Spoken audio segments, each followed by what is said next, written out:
नमस्कार दोस्तों, मैं विनीत चौहान टारगेट विद कपिल चौहान पर आप सभी का हार्दिक स्वागत करता हूं। तो दोस्तों, जैसा कि हम रैंकिंग की आज से पहले 2 क्लास कर चुके हैं, आज लेके आए हैं आपके सामने रैंकिंग की तीसरी क्लास, और जो कि बहुत ही इंपॉर्टेंट क्लास है दोस्तों। बिल्कुल पहली दोनों क्लास से अलग, क्या बताया कि पहली दोनों क्लास से बिल्कुल अलग ही एक्सरसाइज के साथ रैंकिंग की तीसरी क्लास लेकर के आए हैं। तो चलिए दोस्तों, देखते हैं क्या दिया है। पहला प्रश्न है कि 5 पक्षी कौवा, कबूतर, छोटा कबूतर, बड़ा कौवा और गरुड़ एक पेड़ की शाखा से एक के बाद एक उड़ते हैं। बड़ा कौवा कौवा के बाद उड़ा मगर गरुड़ से आगे है। कबूतर कौवा और बड़ा कौवा के बीच में है। छोटा कबूतर कौवा के आगे है। तो सबसे पीछे कौन सा पक्षी है? देखिए दोस्तों, सबसे पहले हम आपसे एक चीज बताते हैं कि यदि बात करें सबसे पहले कौन उड़ा और बाद में कौन, तो जो पहले उड़ा दोस्तों उसको हमेशा ऊपर की ओर रखेंगे। कहाँ बताया? उसको हमेशा ऊपर की ओर रखेंगे, और जो बाद में उसको हमेशा नीचे की ओर रखेंगे दोस्तों। अर्थात ये तो पक्षी का उड़ने का कर्म था। अगर बात करें वो किसी वस्तु की कि वो दूसरी वस्तु से हल्की है या भारी, तो दोस्तों अगर वस्तु भारी है तो उसको ऊपर रखेंगे, अगर वस्तु हल्की है तो उसको नीचे रखेंगे।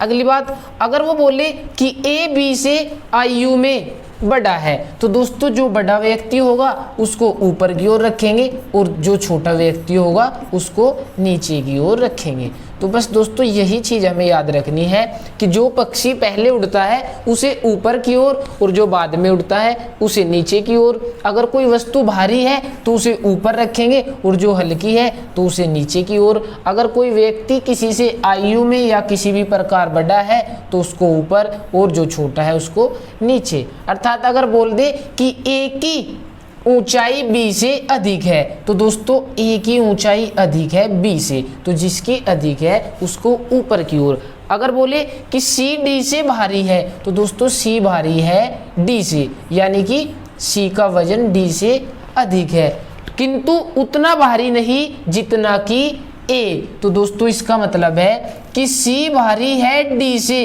किंतु उतना नहीं जितना कि ए, यानी कि ए सी से भी भारी है। तो दोस्तों अगर क्रम हमने सजाने की बात करें तो वो इस टाइप से सजाएंगे कि भारी व्यक्ति ऊपर, बड़े वाला या ऊंचाई में बड़ा हो या आयु में बड़ा हो।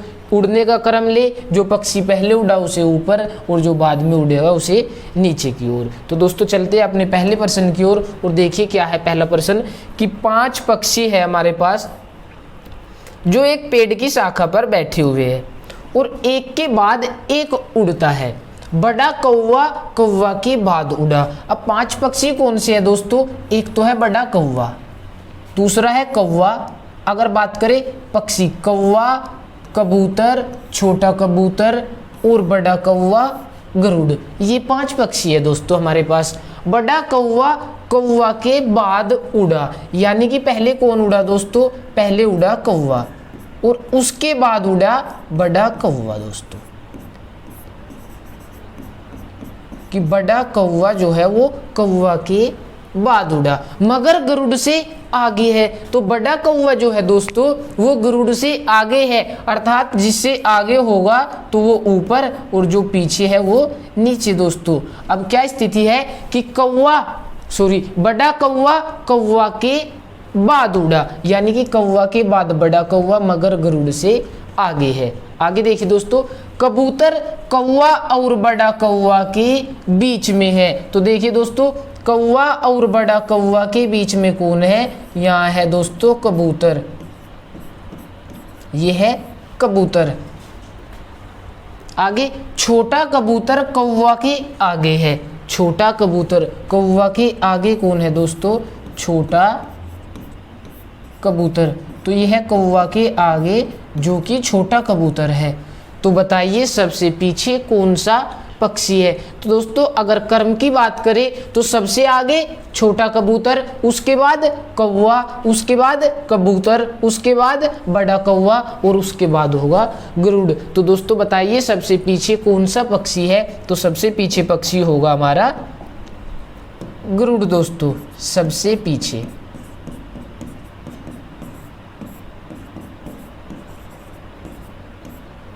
तो यही हमारे प्रश्न का आंसर होगा दोस्तों।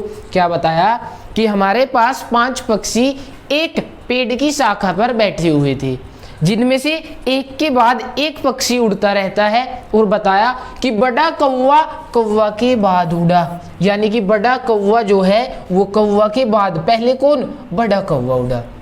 उसके बाद बताया मगर गरुड़ से आगे है, तो गरुड़ से आगे का मतलब है दोस्तों कि गरुड़ इसके बाद उड़ा।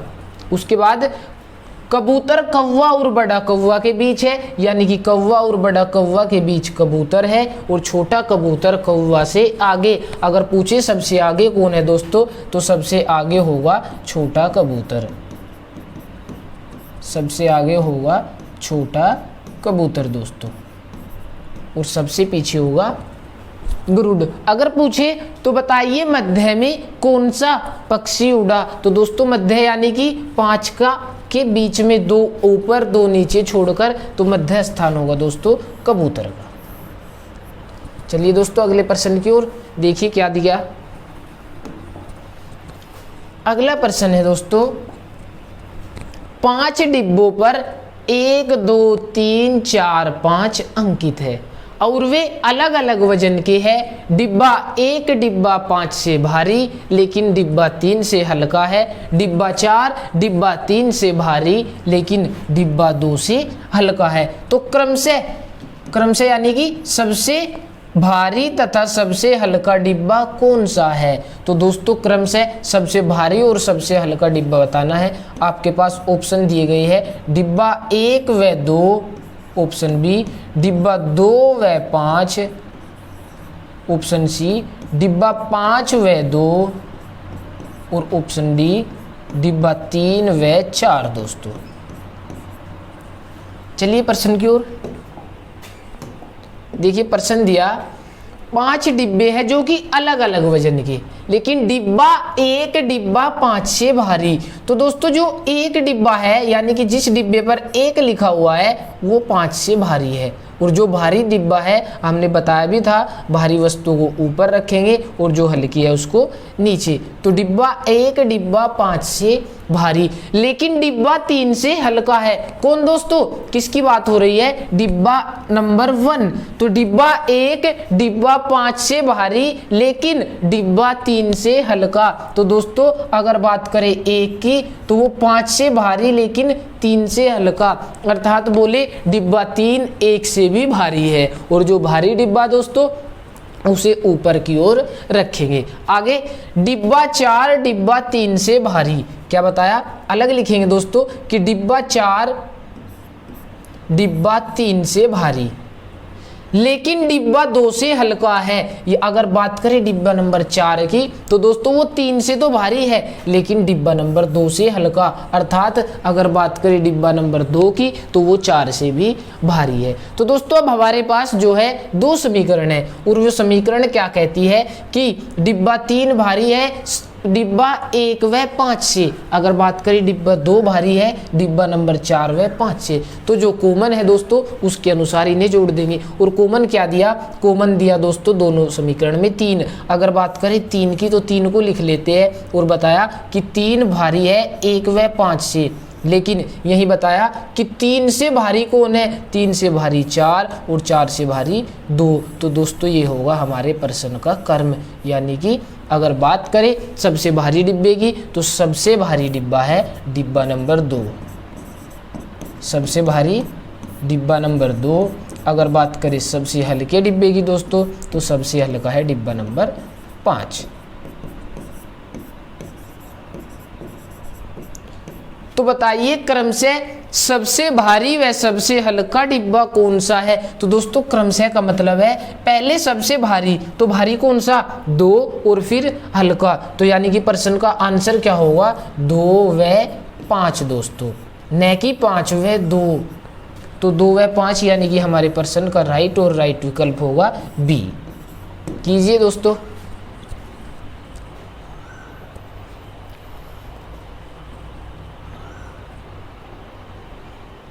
एक बार फिर से देखेंगे।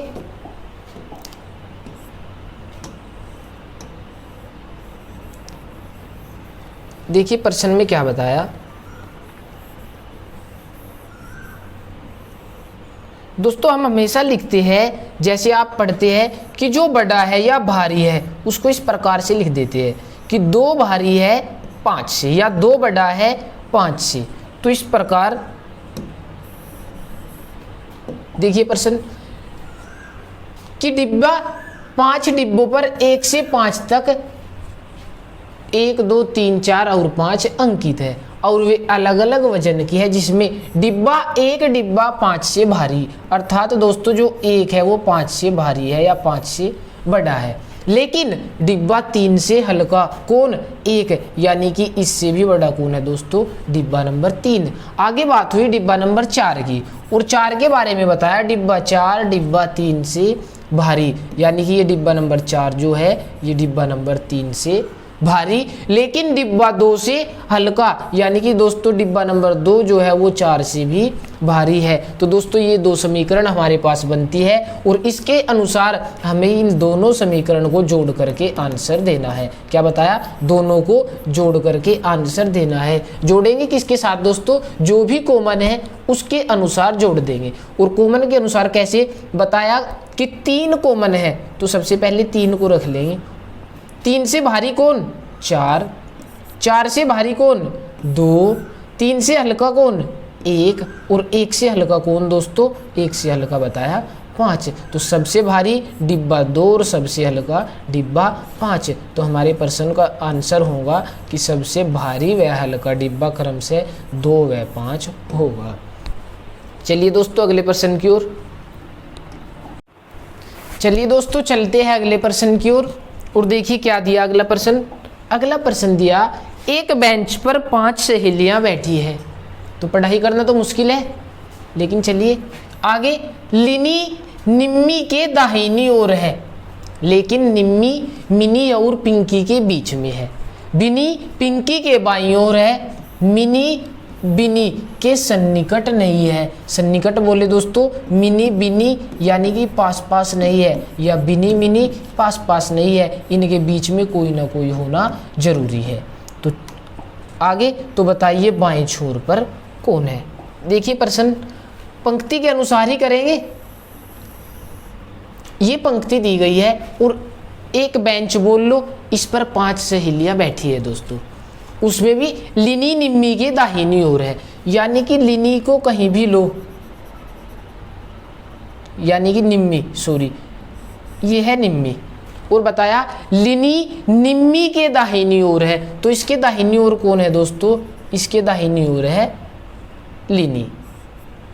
आगे लेकिन निम्मी मिनी और पिंकी के बीच है। जो निम्मी है दोस्तों ये मिनी और पिंकी के बीच, यानी कि ये मिनी और पिंकी के बीच है दोस्तों।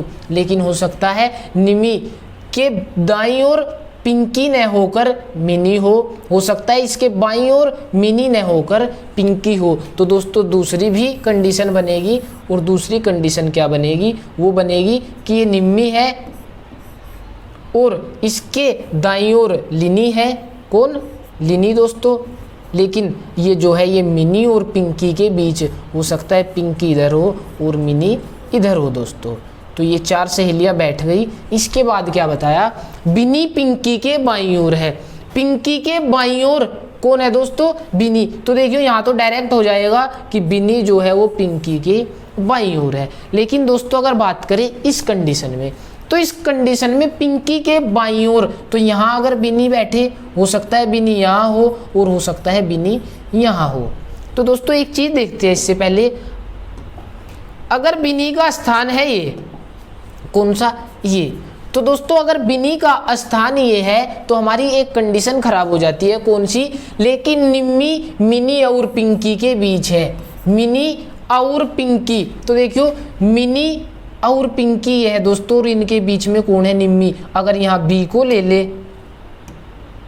देखिए दोस्तों एक बार, अगर बी को यहाँ बीच में ले तो ये कंडीशन फॉलो नहीं करती कि मिनी और पिंकी के बीच कौन है, निम्मी, क्योंकि दोस्तों फिर बीच में दो, निम्मी और बिनी दो हो जाता है। अर्थात अगर बोले 4 संख्याओं का कोई बीच भी मध्य भी नहीं होता, 1 2 3 4, अगर पूछे मध्य तो फिर मध्य में 2 या 3 आएगा, जबकि वहाँ केवल और केवल निम्मी, मिनी और पिंकी के बीच है, तो दोस्तों बिनी यहाँ नहीं आ सकती। इसके बाद अगर बात करें बिनी की, हो सकता है बिनी यहाँ हो, लेकिन अगर यहाँ है दोस्तों फिर भी निम्मी बिन जो है वो आ जाएगी बिनी और पिंकी के बीच, जबकि प्रश्न कहता है कि निम्मी मिनी और पिंकी के बीच है दोस्तों, तो कह सकते हैं बिनी यहाँ भी नहीं हो सकती। लेकिन बिनी है कहाँ दोस्तों, बिनी पिंकी के बाईं ओर, तो पिंकी के बाईं ओर हो सकता है बिनी यहाँ हो दोस्तों, कहाँ, यहाँ। तो बताइए पंक्ति के, लेकिन इससे आगे दिया मिनी बिनी के सन्निकट नहीं है, यानी कि जो मिनी है दोस्तों ये बिनी के पास नहीं है, इनके बीच में कोई ना कोई होना जरूरी है। तो कह सकते हैं पहली कंडीशन जो है वो गलत हो जाएगी दोस्तों। अगर बात करें इसमें देखियो मिनी और बिनी सन्निकट भी नहीं है, अगर बात करें निम्मी की वो पिंकी और मिनी के बीच में भी है, अगर बात करें बिनी की वो पिंकी के बाईं ओर भी है, और अगर बात करें लिनी की तो लिनी निम्मी के कौन दोस्तों, लिनी निम्मी के दाहिनी ओर है, यानी कि निम्मी के दाहिनी ओर लिनी। तो दोस्तों कह सकते हैं ये वाला बिल्कुल और बिल्कुल राइट है, लेकिन बताना है बाएं छोर पर कौन है। तो दोस्तों ये है बायां छोर, और बाएं छोर पर कौन है, बाएं छोर पर है दोस्तों बिनी। यही प्रश्न का आंसर होगा कि बाएं छोर पर कौन है, तो दोस्तों बाएं छोर पर होगा कौन, बिनी।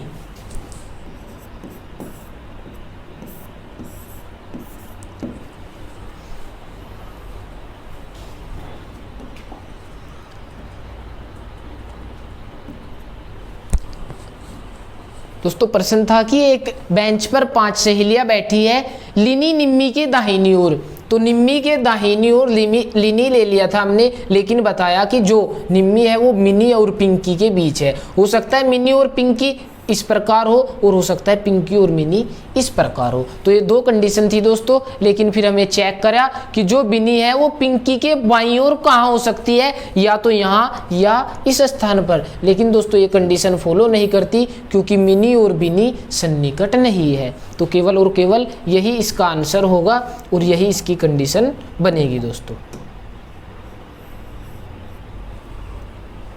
चलिए अगले प्रश्न की ओर। Next, A B C D और ई में से प्रत्येक के पास अलग अलग धनराशि है, सी के पास केवल ई से अधिक। देखिए दोस्तों इससे पहले प्रश्न में था अगर बात करें धनराशि या किसी वस्तु की भारी कि वो इससे हल्की है या भारी है, बड़ी है या छोटी है, तो दोस्तों वहां 2 प्रकार से दिया जाएगा। कैसे, या तो सी के पास ई से अधिक धन है, इसका मतलब है दोस्तों कि सी के पास अधिक धन है ई से, बात खत्म। लेकिन यहां बताया कि सी के पास केवल ई से अधिक धन है, तो इसका मतलब क्या होगा दोस्तों, इसका मतलब ये होगा कि सी के पास केवल ई से अधिक धन है और बाकी सभी से कम। क्या बताया दोस्तों, सी के पास केवल ई से अधिक धन है लेकिन बाकी सभी से कम, यानी कि बाकी के सब जो है वो सी से अधिक धन लिए हुए हैं दोस्तों। आगे चलिए, बी के पास डी से अधिक, किसके, बी के पास, तो ये नहीं होगा दोस्तों, ये होगा बी के पास डी से अधिक किंतु ए से कम, तो यानी कि ए के पास जो है दोस्तों वो बी से भी अधिक है। तो अभी बताया था कि जो सी है, सी के पास केवल ई से अधिक धन है दोस्तों। अब ऊपर की कंडीशन यानी कि ऊपर की जो कर्म है उसको कैसे भरेंगे दोस्तों, उसको भरेंगे कि हम जानते हैं ऊपर कौन है, जो बचे हुए 3 व्यक्ति है वो सी से ऊपर है दोस्तों, लेकिन सी से ऊपर किस क्रम में है वो क्रम यहाँ से पता चला हमें। कैसे कि सबसे अधिक धन ए के पास और ए से कम बी के पास, बी से कम डी के पास, अर्थात बोल सकते हैं कि डी के से अधिक धन बी के पास और बी से अधिक धन ए के पास। तो दोस्तों अगर इनकी कंडीशन की बात करें तो ये बनेगी इस प्रकार से। और हम जानते हैं सी के पास केवल ई से अधिक, बाकी सभी से कम, तो बाकी का जो क्रम होगा वो होगा दोस्तों ये। तो बताइए इनमें से किसके पास सबसे अधिक धन है? तो दोस्तों सबसे अधिक धन होगा ए के पास और यही इसका आंसर होगा। देखिए क्या बताया दोस्तों एक बार कि अगर बात करें केवल की, तो केवल का मतलब होगा कि सिर्फ और सिर्फ एक ही व्यक्ति से कम या ज्यादा। यहाँ अधिक बताया तो इसका मतलब है कि सिर्फ एक ही व्यक्ति से ज्यादा धन सी के पास है, बाकी के सभी व्यक्ति से कम। और दोस्तों जब बाकी सबसे कम है तो इसका मतलब है बाकी के व्यक्ति सी से ऊपर की ओर होंगे। देखिए एक बार फिर से, सी के पास केवल ई से अधिक धन है, तो दोस्तों कितने व्यक्ति है? व्यक्ति है 5, 1 2 3 4 5। और बताया कि सी के पास केवल ई से अधिक और बाकी सबसे कम। बस दोस्तों चेक करना है कि ऊपर के व्यक्तियों का क्रम किस प्रकार होगा, और वो होगा बी के पास डी से अधिक। ये है दोस्तों बी, इसके पास अधिक है डी से, लेकिन ए से कम धन है, यानी कि ए के पास इससे भी अधिक है दोस्तों। तो जो क्रम होगा वो क्या होगा कि इनमें सबसे ज्यादा किसके पास? ए के, ए से कम बी के और बी से कम डी के। तो दोस्तों हमने बताया भी था कम वाला नीचे और अधिक वाला ऊपर।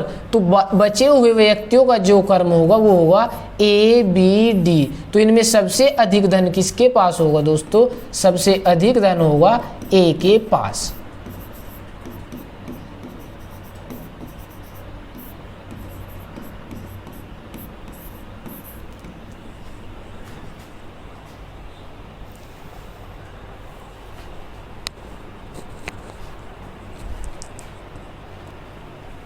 चलिए दोस्तों अगले प्रश्न की ओर देखिए। अगला प्रश्न है किसी जांच परीक्षण में ए बी सी डी और ई में से प्रत्येक को भिन्न भिन्न अंक, अब की बार भी क्या है दोस्तों अलग अलग अंक, यानी कि कम ज्यादा अंक प्राप्त हुए हैं। सी को डी से अधिक अंक प्राप्त होते हैं परंतु उतने नहीं जितने की ई को।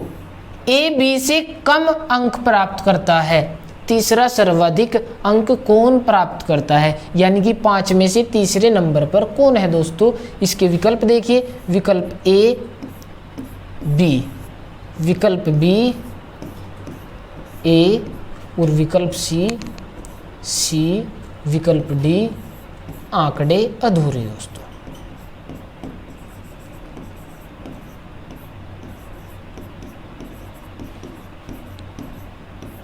विकल्प ई इनमें से कोई नहीं।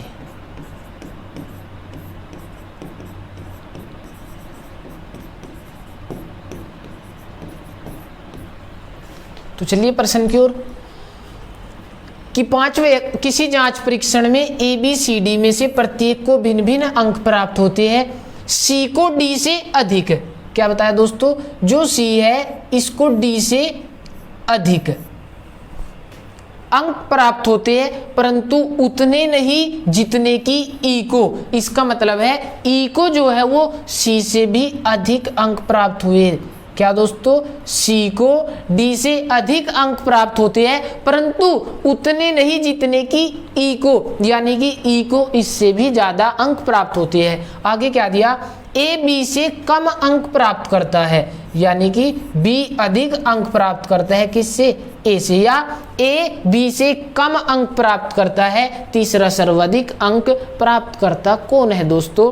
यानी कि हमने बताया था यदि दो समीकरण हमारे पास है तो उनको कैसे जोड़ेंगे? यदि एक दूसरे में कोई कॉमन मिलता है या केवल का प्रयोग किया गया हो। अगर दोस्तों वो बोल देता कि बी को ए केवल बी से कम अंक प्राप्त करता है, तो इसका मतलब होता कि अगर 5 व्यक्ति है तो ए जो है वो केवल बी से कम, बाकी सभी से अधिक है। तो दोस्तों इसका मतलब होता है ये, लेकिन अब की बार केवल नहीं है, अब की बार सिर्फ और सिर्फ इतना बोला है कि ए बी से कम अंक प्राप्त करता है। तो दोस्तों अब बताइए, अगर बात करें पहली समीकरण की तो ये बताती है कि ई ने अधिक अंक प्राप्त किए सी से और सी ने अधिक अंक प्राप्त किए डी से, और ये बताती है कि बी ने अधिक अंक प्राप्त किए ए से। तो दोस्तों अब हम नहीं बता सकते कि ई ने ज़्यादा अंक प्राप्त किए या बी ने, क्योंकि हम जानते ही नहीं कि ई के और बी के बीच का संबंध क्या है। अब यहाँ से हम संबंध स्थापित नहीं कर सकते ई या बी के बीच या बोले डी ए के बीच। तो दोस्तों हम बोल सकते हैं कि आंकड़े अधूरे हैं। क्या बताएंगे? इस प्रश्न का आंसर होगा आंकड़े अधूरे हैं, क्योंकि दोस्तों समीकरण में या तो कॉमन होना जरूरी है या फिर केवल के अनुसार ही प्रश्न को समाप्त कर सकते हैं। और अब की बार हमारे पास समीकरण में न तो कॉमन है और न ही केवल दिया गया प्रश्न में। तो प्रश्न का आंसर क्या होगा दोस्तों? आंकड़े अधूरे।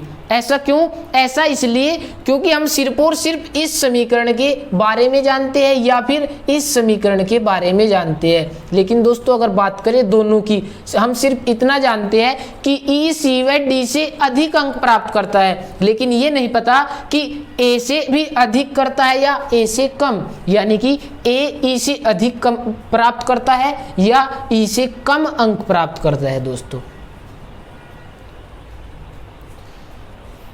अगला प्रश्न दिया है दोस्तों, एम एन पी जी और टी में से प्रत्येक ने अलग अलग अंक प्राप्त किए। एन ने सिर्फ अथवा केवल एक ही बात है दोस्तों। क्या बताया? एन ने सिर्फ पी से अधिक अंक प्राप्त किए तथा टी और जी ने सिर्फ एम से कम अंक प्राप्त किए। इनमें से किसने सबसे कम अंक प्राप्त किए? देखियो दोस्तों क्या बताया, एन ने सिर्फ पी से अधिक, देखियो ये है एन, ये दिया एन, और बताया कि एन ने सिर्फ पी से अधिक, इसका मतलब बाकी जो लोग हैं उनसे कम अंक प्राप्त किए दोस्तों। क्या था? एन ने सिर्फ पी से अधिक और बाकी सबसे यानी कि कम अंक प्राप्त किए, पी से अधिक अंक प्राप्त किए। आगे टी और जी ने सिर्फ एम से कम, किसने दोस्तों? टी और जी की अगर बात करें, अब ये नहीं पता कि टी और जी में किसने ज़्यादा किए किसने कम, लेकिन इतना बोल सकते हैं टी और जी,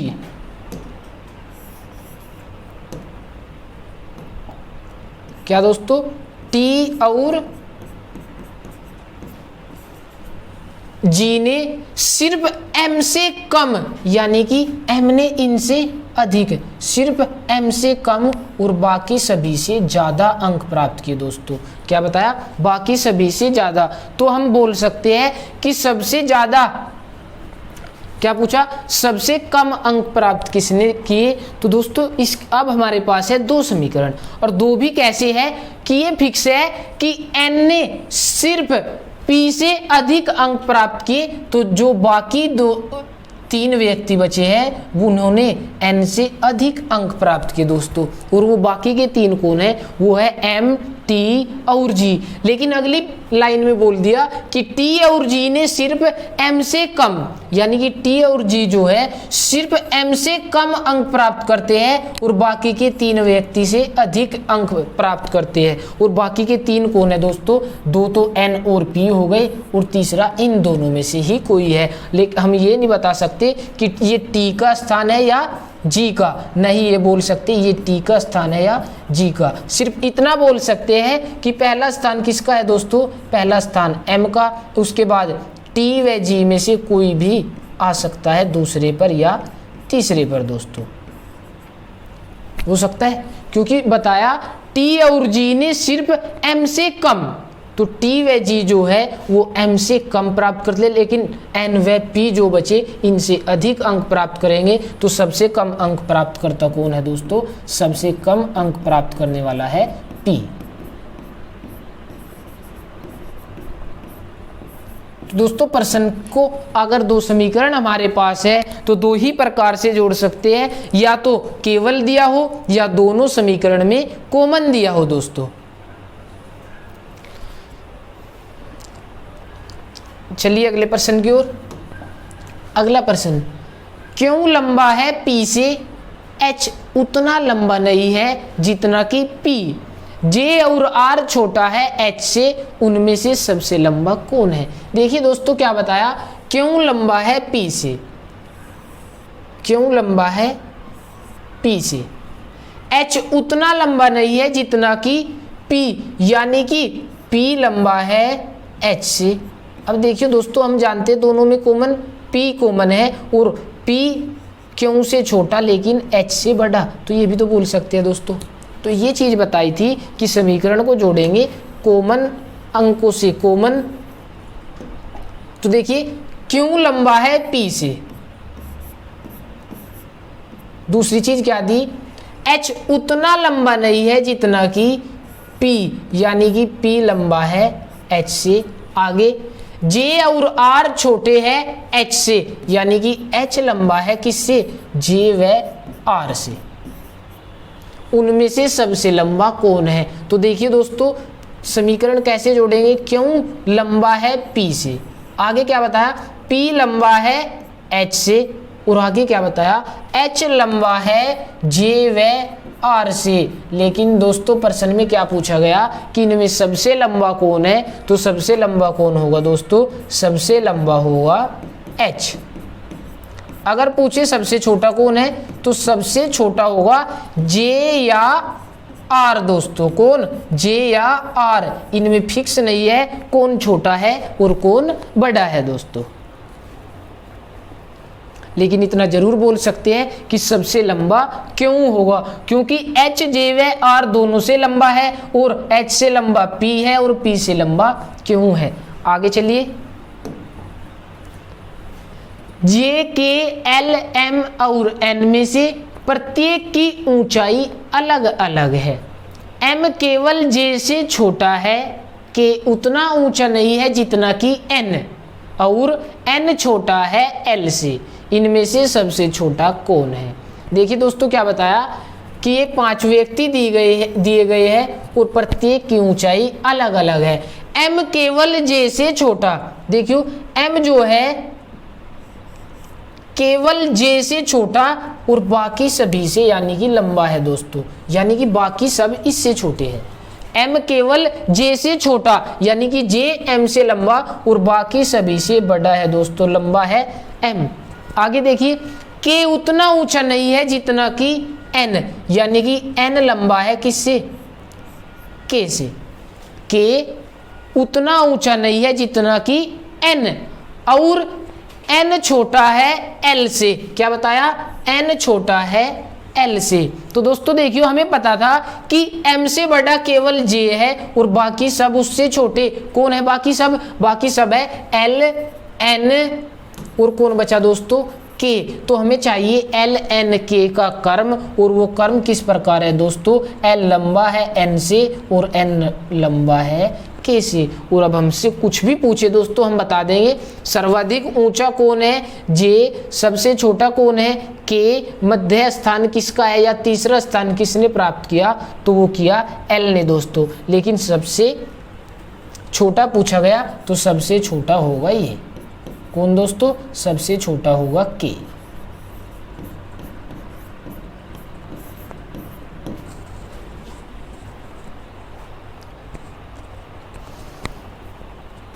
अगला प्रश्न दिया दोस्तों, 5 लोगों P Q R S और T में क्यों सिर्फ T से छोटा है। क्या बताया, क्यों जो है वो सिर्फ T से छोटा है, यानी कि T लंबा है इससे, और सिर्फ लगा दोस्तों इसका मतलब है बाकी सभी से लंबा, और बाकी कौन, बाकी 3 लोग बचे उनसे लंबा। P सिर्फ S से लंबा है। क्या बताया दोस्तों, P जो है वो सिर्फ और सिर्फ S से लंबा और बाकी सभी से छोटा है दोस्तों, बाकी सभी से छोटा। तो दोस्तों हमें चाहिए बाकी के 3 का कर्म, और वो कैसे है हम जानते हैं, या तो P सिर्फ और सिर्फ S से लंबा है, या T केवल Q से छोटा है। और दोस्तों इनका कर्म ये है, क्योंकि Q से बाकी सब छोटे, और यहाँ इसका मतलब है कि P सिर्फ S से लंबा, यानी कि P सिर्फ S से लंबा है और बाकी सभी से छोटा है। तो दोस्तों एक ही कर्म बचा है और एक ही व्यक्ति, और वो कौन बचा दोस्तों? वो बचा R। कौन बचा? R। तो क्या पूछा गया? यदि लंबाई के अवरोही कर्म क्या होता है दोस्तों? हम सब जानते हैं। जैसे आरोही और अवरोही कर्म की यदि बात करें तो आरोही कर्म होता है बढ़ता कर्म। दोस्तों क्या बताया? आरोही कर्म होता है बढ़ता कर्म। लेकिन प्रश्न में पूछा गया अवरोही कर्म, तो अवरोही कर्म होता है दोस्तों घटता कर्म। क्या बताया? अवरोही कर्म होगा घटता कर्म।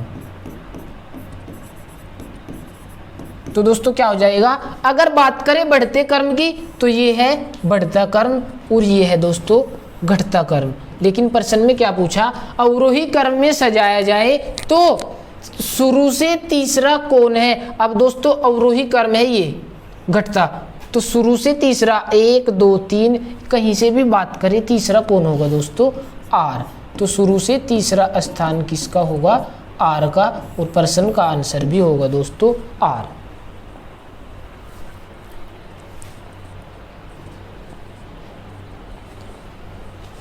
अगला प्रश्न, अगला प्रश्न क्या दिया दोस्तों? रोशन हार्दिक से लंबा है, हार्दिक सुशील से छोटा है। निजा हैरी से लंबी है किंतु हार्दिक से छोटी है। सुशील रोशन से छोटा है, बताइए सबसे लंबा कौन है? तो बताइए सबसे लंबा कौन है? देखिए दोस्तों रोशन हार्दिक से लंबा है। अगर बात करें रोशन की तो रोशन लंबा है दोस्तों हार्दिक से, यानी कि हार्दिक इससे छोटा है। अगली लाइन में क्या बताया? हार्दिक सुशील से छोटा है। हार्दिक जो है वो सुशील से छोटा है, यानी कि सुशील जो है वो हार्दिक से बड़ा है दोस्तों। और जब वो हार्दिक से बड़ा है, हो सकता है उसका स्थान ये हो और हो सकता है उसका स्थान ये हो दोस्तों, क्योंकि हम सिर्फ और सिर्फ जानते हैं कि हार्दिक सुशील से छोटा है, यानी कि सुशील हार्दिक से लंबा है, लेकिन ये नहीं कह सकते कि वो रोशन से भी लंबा है या रोशन से छोटा है। तो देखिए दोस्तों कैसे करेंगे। रोशन हार्दिक से लंबा है, ये हो गया आपका रोशन, और ये बताया कि ये हार्दिक से लंबा है। लेकिन हार्दिक सुशील से छोटा है, तो दोस्तों हो सकता है सुशील यहां हो और हो सकता है सुशील यहां हो दोस्तों।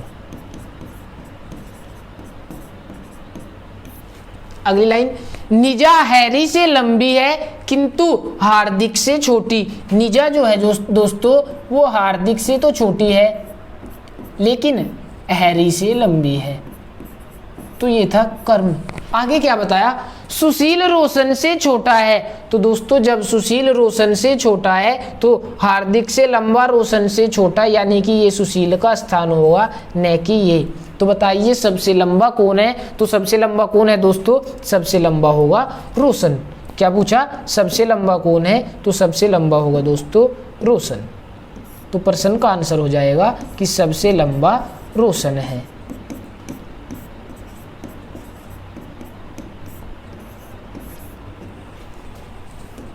कीजिए दोस्तों।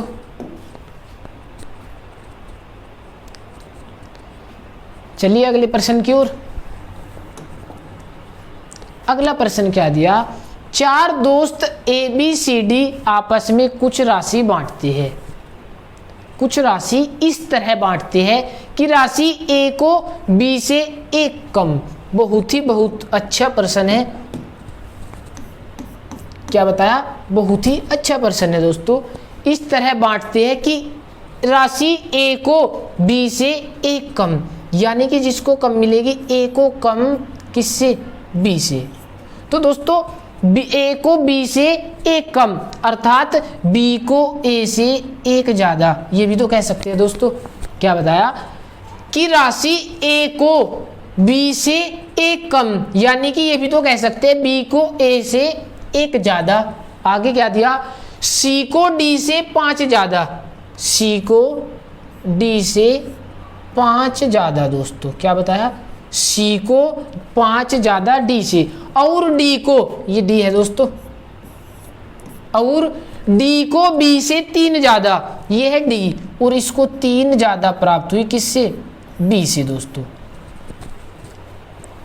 सबसे कम राशि किसको मिलती है। देखिए दोस्तों, हमने बताया था अगर हमारे पास 2 समीकरण है तो कैसे जोड़ेंगे, कॉमन कौन है, कॉमन है दोनों में बी, और हम जानते हैं दोस्तों बी को एक अधिक प्राप्त हुई राशि किससे, ए से। तो ये हमारे प्रश्न का कर्म होगा। क्या बताया, 4 दोस्त आपस में राशि इस तरह बांटते हैं कि ए को राशि बी से एक कम, अर्थात ए को एक कम या बी को एक अधिक। उसके बाद बताया सी को डी से 5 अधिक और डी को बी से 3 ज्यादा, तो डी को 3 ज्यादा मिली। दोस्तों अगर बात करें सबसे ज्यादा धन किसके पास है, सबसे ज्यादा धन है सी के पास। अगर बात करें सबसे कम, तो सबसे कम धन है दोस्तों ए के पास।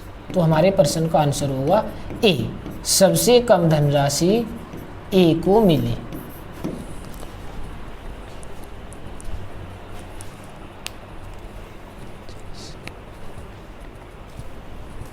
चलिए दोस्तों अगले प्रश्न की ओर। अगला प्रश्न ये भी बहुत ही इंपॉर्टेंट और अच्छा प्रश्न है दोस्तों।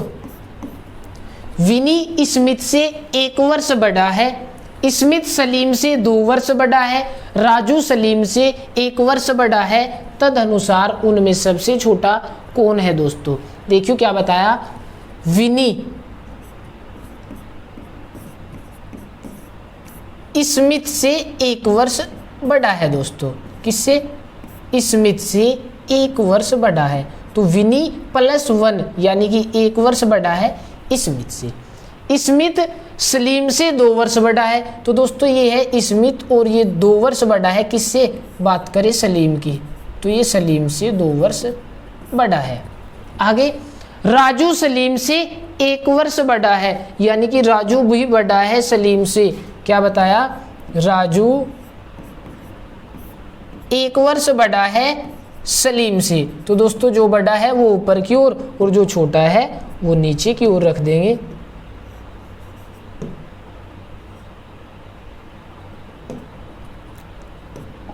देखियो राजू सलीम से 1 वर्ष बड़ा है। दोस्तों हमारे पास अगर बात करें 2 समीकरण है, समीकरण तो 3 बनती, लेकिन हमने वो डायरेक्ट बता दिया कि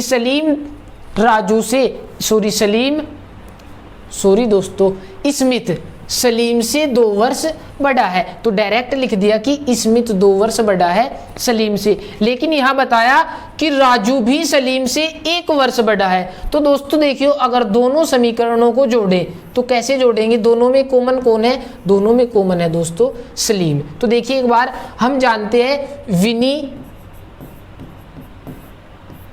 1 वर्ष बड़ा है स्मिथ से, और दोस्तों स्मिथ 2 वर्ष बड़ा है सलीम से, लेकिन सलीम से 1 वर्ष बड़ा है राजू। अगर बात करें स्मिथ और राजू के मध्य, देखियो सलीम से अगर स्मिथ तक जाए तो 2 वर्ष चलना पड़ेगा दोस्तों, लेकिन अगर बात करें यहाँ सलीम से राजू तक केवल और केवल 1 वर्ष चलना पड़ेगा। और इसका मतलब ये हुआ दोस्तों सलीम से 1 वर्ष बड़ा तो राजू है, और सलीम से 2 वर्ष बड़ा कौन है, कितने, 2 वर्ष बड़ा सलीम से स्मिथ है दोस्तों, कौन, स्मिथ। तो अगर बात करें राजू से सलीम तक, स्मिथ तक की, तो ये 1 वर्ष की वृद्धि होगी दोस्तों। क्या बताया, सलीम से 2 वर्ष बड़ा है स्मिथ। देखियो सलीम से बड़ा 2 वर्ष कौन, स्मिथ दोस्तों 2 वर्ष बड़ा है, लेकिन राजू 1 वर्ष बड़ा है। तो 1 वर्ष बड़ा ये और 2 वर्ष बड़ा स्मिथ, तो दोस्तों जब 1 वर्ष तो यहाँ तक हो गया, इससे आगे कितना बचा, 1। तो कह सकते हैं स्मिथ 1 वर्ष बड़ा है किससे दोस्तों, राजू से।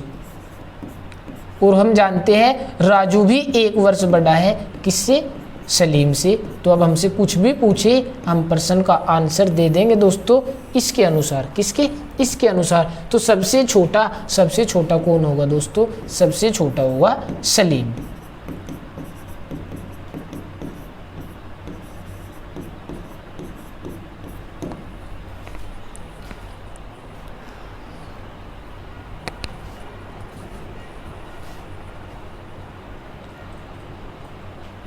तो चलते हैं दोस्तों अगले प्रश्न की ओर। एक बार फिर देखेंगे। प्रश्न था कि विनी स्मिथ से 1 वर्ष बड़ा है। तो दोस्तों यह है विनी स्मिथ से 1 वर्ष बड़ा।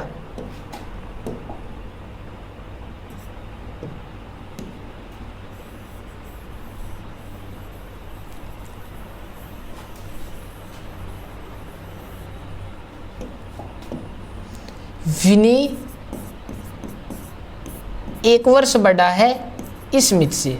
उसके बाद बताया कि स्मिथ 2 वर्ष बड़ा है सलीम से। तो सलीम से 2 वर्ष बड़ा कौन दोस्तों? स्मिथ। लेकिन इसके साथ साथ एक चीज बताई कि राजू भी 1 वर्ष बड़ा है सलीम से। तो दोस्तों हमारे पास 2 समीकरण हैं, दोनों को जोड़ेंगे किस प्रकार कि विनी बड़ा है 1 वर्ष स्मिथ से। लेकिन हम जानते हैं स्मिथ 2 वर्ष बड़ा है सलीम से, यानी कि सलीम से 1 वर्ष बड़ा। तो ये अगर बात करें 2 वर्ष की तो 2 वर्ष बड़ा होगा दोस्तों स्मिथ। और स्मिथ राजू के बीच कितना गैप? तो स्मिथ और राजू के बीच होगा दोस्तों केवल और केवल 1 वर्ष का, यानी कि स्मिथ 1 वर्ष बड़ा है राजू से और राजू भी 1 वर्ष बड़ा है दोस्तों सलीम से। तो सबसे छोटा कौन होगा दोस्तों? सबसे छोटा होगा सलीम। चलिए दोस्तों चलते हैं अगले प्रश्न की ओर और हम उम्मीद करते हैं आपको जरूर ये प्रश्न भी समझ में आया होगा। चलिए, ये भी बहुत ही अच्छा प्रश्न है। प्रीति ने राहुल से अधिक अंक प्राप्त किए, यमुना ने दिव्या के बराबर अंक प्राप्त किए, लोकिता ने मंजू से कम अंक प्राप्त किए, राहुल ने यमुना से अधिक अंक प्राप्त किए, मंजू ने दिव्या से कम अंक प्राप्त किए। तो सबसे कम अंक किसने प्राप्त किए? देखिए दोस्तों क्या बताया, प्रीति ने लोकिता से अधिक अंक प्राप्त किए। किसने? प्रीति ने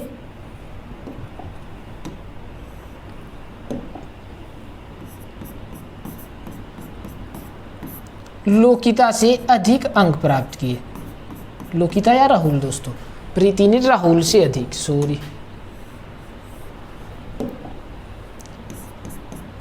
प्रीति ने राहुल से अधिक। तो दोस्तों जो अधिक अंक प्राप्त करेगा वो ऊपर और जो कम वो नीचे। यमुना ने दिव्या के बराबर, यानी कि यमुना और दिव्या की अगर बात करें दोस्तों तो उन्होंने बराबर अंक प्राप्त किए, यमुना और दिव्या। तो ये अलग रख लेंगे। इसके बाद लोकिता ने मंजू से कम अंक प्राप्त किए। किसने दोस्तों? लोकिता ने मंजू से कम, अर्थात मंजू ने ज्यादा अंक प्राप्त किए दोस्तों, मंजू ने ज्यादा अंक प्राप्त किए। राहुल ने यमुना से अधिक। तो दोस्तों जब राहुल ने यमुना से अधिक अंक प्राप्त किए तो बोल सकते हैं उसने दिव्या से भी अधिक अंक प्राप्त किए होंगे, क्योंकि यमुना और दिव्या के अंक बराबर है दोस्तों। तो देखियो यहाँ भी अलग भी लिख सकते हैं कि राहुल ने दिव्या से अधिक, तो जब यमुना से अधिक तो फिर दिव्या से भी अधिक। तो ये समीकरण अलग, तो इसको जोड़ देंगे कि राहुल ने यमुना व दिव्या से अधिक अंक प्राप्त किए। मंजू ने दिव्या से कम, अगर बात करें मंजू की तो दोस्तों मंजू ने दिव्या से कम, यानी कि दिव्या ने मंजू से अधिक अंक प्राप्त किए। अब हम समीकरण जोड़ेंगे दोस्तों। प्रीति ने राहुल से अधिक और राहुल ने यमुना व दिव्या से अधिक। अब बात करें यमुना दिव्या तो दिव्या कॉमन है और दिव्या अधिक अंक प्राप्त करती है दोस्तों मंजू से, और हम जानते हैं मंजू लोकिता से अधिक अंक प्राप्त करती है। तो ये हमारे प्रश्न की समीकरण बनेगी दोस्तों। इसके अनुसार कुछ भी पूछे हम उसी का आंसर दे देंगे। तो क्या पूछा दोस्तों? सबसे कम अंक किसने प्राप्त किए? तो सबसे कम किसने किए दोस्तों? लोकिता ने सबसे कम अंक प्राप्त किए।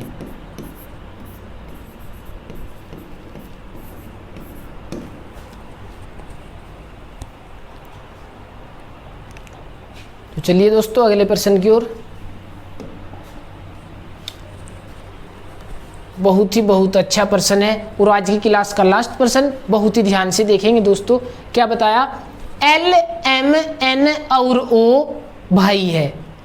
एल ओ की अपेक्षा काला है, एन सबसे अधिक गोरा, एम ओ की अपेक्षा गोरा है, सबसे काला कौन है दोस्तों? सबसे काला पूछा तो हम प्रश्न को भी काले के अनुसार ही लेकर के चलेंगे। क्या बताया पहली लाइन में? एल ओ की अपेक्षा काला, यानी कि अगर बात करें एल काला है ओ की अपेक्षा। ठीक है दोस्तों। एन सबसे अधिक गोरा है, एम ओ की अपेक्षा गोरा। अगर बात करें एम की तो एम गोरा है ओ की अपेक्षा। क्या है? एम गोरा। तो दोस्तों हम कह सकते हैं कि एम गोरा है ओ से तो ओ काला है एम से, यानी कि ओ अगर विपरीत कर दे तो ओ काला है किससे दोस्तों? एम से। और हमें जरूरत है केवल और केवल काले वर्ड की। देखिए दोस्तों एक बार पहली लाइन, एल ओ की अपेक्षा काला है, यानी कि एल काला है ओ की अपेक्षा। एन सबसे अधिक गोरा है, सबसे अधिक गोरा, यानी कि एल काला ओ से तो ओ गोरा एल से। और सबसे गोरा कौन है दोस्तों? सबसे गोरा दे दिया एन, बचा कौन? केवल और केवल एम। तो यही एम का स्थान होगा। और यहां से नहीं तो यहां से भी बोल सकते हैं दोस्तों कि ओ काला है एम से, यानी कि ओ काला है एम से और एम काला है एन से, क्योंकि एन सबसे अधिक गोरा है। तो सबसे काला कौन है दोस्तों? तो सबसे काला होगा एल। क्या बताया? सबसे काला कौन होगा दोस्तों? एल।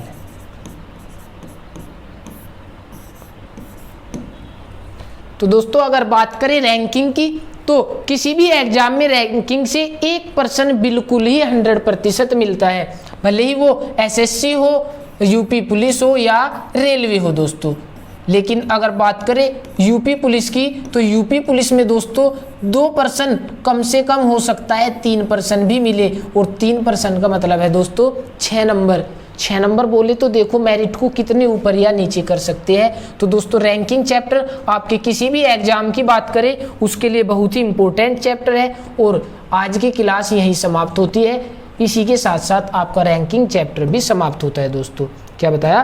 रैंकिंग चैप्टर भी समाप्त हो जाता है।